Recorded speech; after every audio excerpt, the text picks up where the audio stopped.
பார்த்திங்கன்னா வரகரிசி தோசை செய்ய போகிறேன். அதுக்கு ஒரு டம்ளர் வரகரிசி. இதுதான் பார்த்திங்கன்னா வரகரிசி. தெரியாதீங்களா பார்த்துக்குங்க. இப்படித்தான் இருக்குது வரகரிசி. இன்னொரு டம்ளர் போட்டுக்கலாம். 2 டம்ளர் வரகரிசி. நீ இட்லி அரிசி ஒரு டம்ளர் போட்டுக்கலாம். வரகரிசி 2 டம்ளர் போட்டேன். நீ இட்லி அரிசி 1 டம்ளர். இது நல்லா 2-3 டைம் களைஞ்சிட்டு 8 மணி நேரம் ஊற வச்சுக்கலாம்.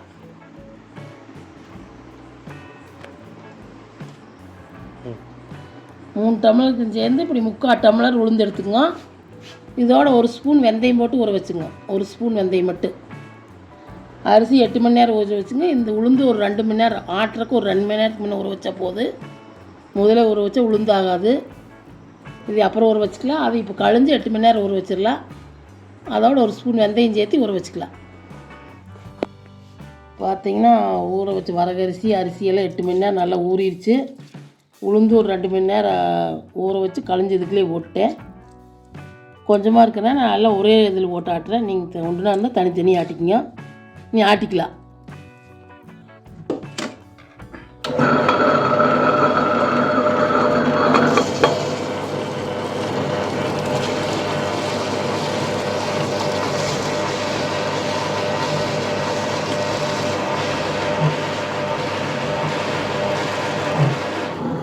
இந்தளவு தண்ணி தொளிச்சு ஆட்டிக்கிங்க.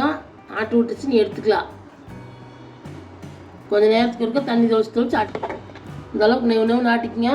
நீ தோண்டிக்கலாம். பார்த்தீங்கன்னா ஆட்டி எடுத்தாச்சு. உப்பு சேர்த்து தேவையான அளவு உப்பு சேர்த்து கரைச்சி வச்சுக்கலாம்.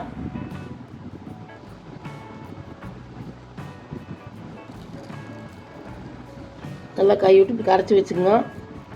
கரைச்சி வச்சு 8 மணி நேரம் புளிக்கிட்டு, புளிச்சதுக்கப்புறம் தோசை ஊற்றி காமிக்கிறேன்.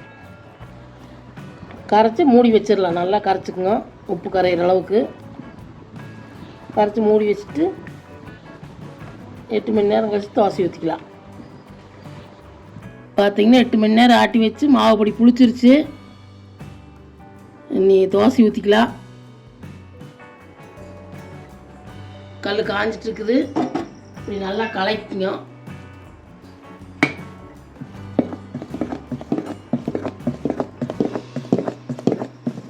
நல்லா கலக்கி தோசை வைக்கல. வரகரிசி தோசை.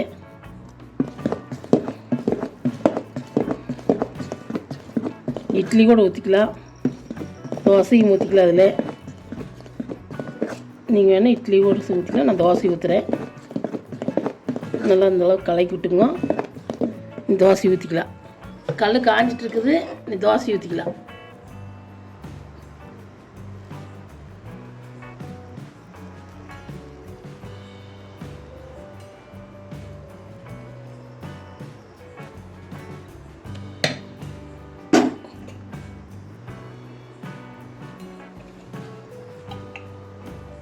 மேலே அப்படியே எண்ணெய் விட்டுக்கலாம்.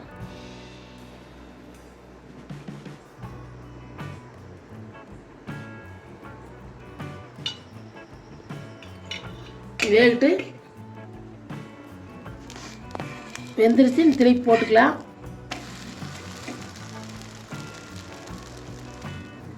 பார்த்தீங்கன்னா தோசை வெந்துருச்சு. எடுத்துக்கலாம். பார்த்தீங்கன்னா சூப்பராக வந்திருக்குது வரகரிசி தோசை. இன்னொன்று ஊற்றிக்கலாம்.